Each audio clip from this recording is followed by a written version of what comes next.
예, 허그의 김 사장님, 오전에 제가 드렸던 자료 받았는데요.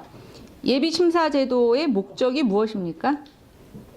예비심사제도는 미분양이 누적돼 있거나 미분양이 증가하고 있는 지역에 공급업체, 건설업체들이 무리하게 주택 공급을 하지 못하게 또는 그런 경고나 그런 협의를 하기 위해서 예비심사제도를 운영하고 있습니다. 제가 지금 신청서하고 결과서를 좀 보니까 이게 사전 기업에 대한 신용평가의 성격이 더 강한 건가요? 아니면 해당 사업지에 대한 타당성 검토 성격이 더 강한 건가요? 해당 사업지에 대한 분석이 더 강합니다. 그런데 지금 이 신청서와 결과서에서 보면 사장님이 얘기하신 거하고 조금 다르다고 생각이 됩니다. 특히 이 미분양 관리지역 지정과 관련돼서 좀 연계가 될 것 같은데요. 네. 미분양 관리지역 선정 이유가 4가지 정도로 되어 있는데 미분양 증가하거나 미분양 해소가 저조하거나 미분양 우려가 되거나 모니터링이 필요한 경우 이렇게 나눠져 있죠. 네. 예. 근데 저는 사장님은 이쪽 분야에 대해서 어느 누구보다도 실무에 더 밝고 지식이 있으시다고 생각이 되는데 한 달에 미분양 세대 수가 급증하는 것이 이 지역이 불안하거나 주택 사업을 하지 말아야 되는 지역입니까? 제 생각에는 급증을 했다 그러면 여러 업체가 분양을 했거나 아니면 대규모 사업을 분양을 했는데 그 중에 10% 20%만 분양되고 나머지가 미분양이 누적이 됐다는 얘기는 그만큼 수요자가 적다는 얘기로 우리가 해요. 근데 저희가 보통 사업지가 분양이 해소될 때까지는 한 달만 갖고는 안 되는 경우도 있지 않습니까? 그렇죠? 네, 네. 예. 네. 제가 말씀드리고 싶은 건 국토부와 허그가 주택시장에 대한 어떤 안정적인 관리를 하시려고 하는 의도는 충분히 되는데 이해가 되는데 이 사업서 평가는 제가 봤을 때는 굉장히 과도한 옥상옥이라는 생각이 들고요. 네.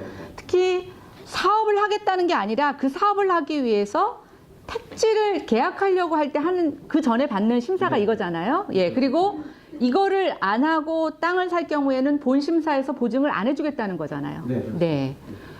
지금 분양 보증이 허그의 독점적인 사업이긴 하지만 곧 개방되는 거 알고 계시죠? 네. 예. 근데 그 과도기적인 상황에서 저는 굉장히 이것은 우월적 지위를 남용하신 거라고 보여집니다. 예. 일단 미분양 관리 지역에 대한 것들이 이렇게 매달 변동이 될 수 있는지 안 되는지 알 수가 없고 만약에 이번 달에 신청 안 했다가 다음 달에 관리 지역이 해제되고 나서는 그럼 신청할 수 있는 건데 그렇지 않습니까? 그리고 여기 지금 사업 신청서에 보면 착공일자하고 사업승인 예정일자 다 예정일을 넣도록 돼 있는데요.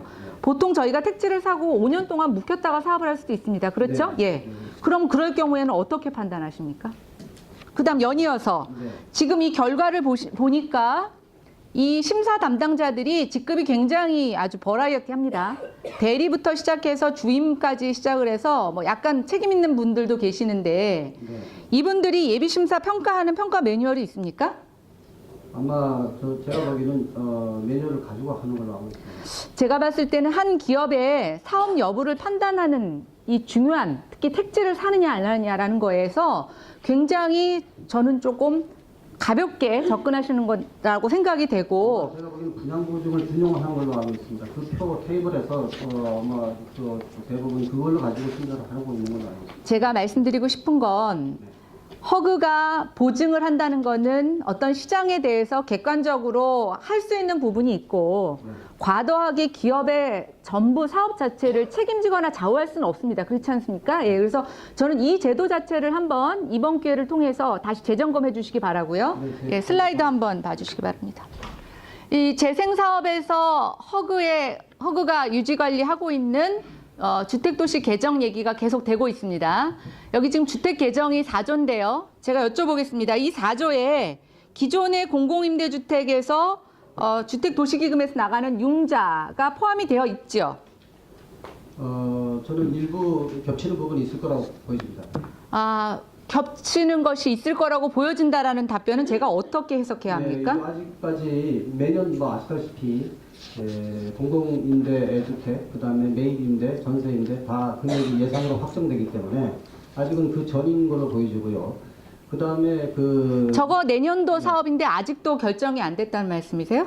예산은 지금 아직 심의가 안 들어간 상황이라고 판단하고 있습니다. 아니 근데 예산안이 나왔잖아요.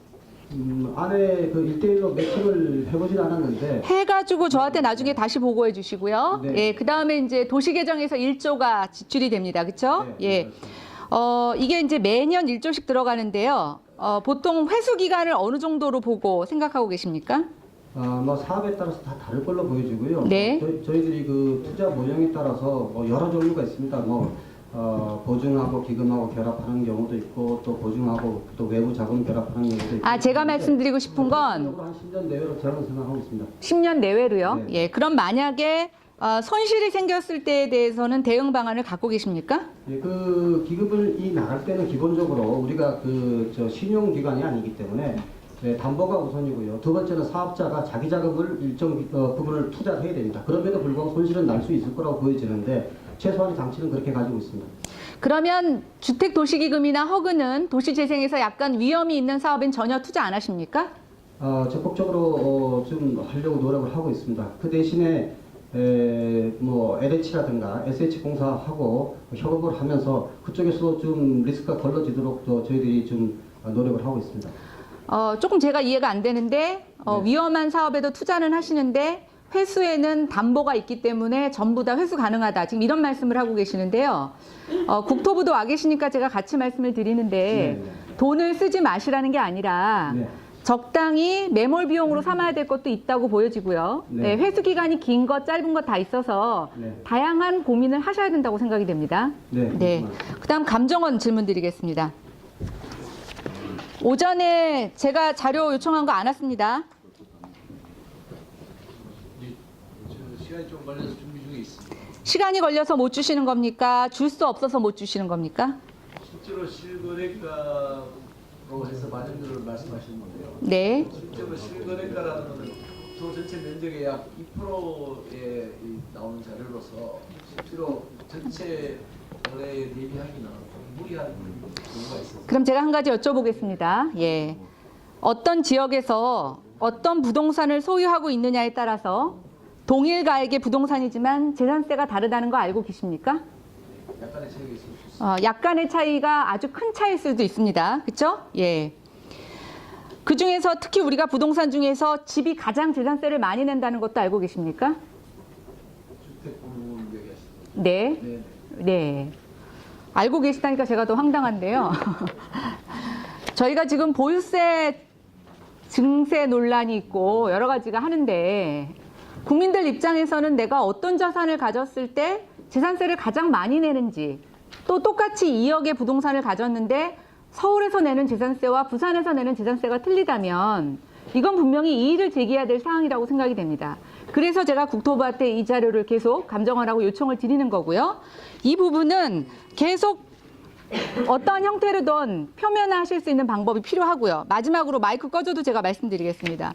올해 3월에 서정대 사장이 사표를 내고 신임 원장 모집 공고 진행 중이셨죠? 네, 진행 중에 네, 임추위에서 다 결정돼서 최종 후보자 결정해서 공문위에 제출하셨죠?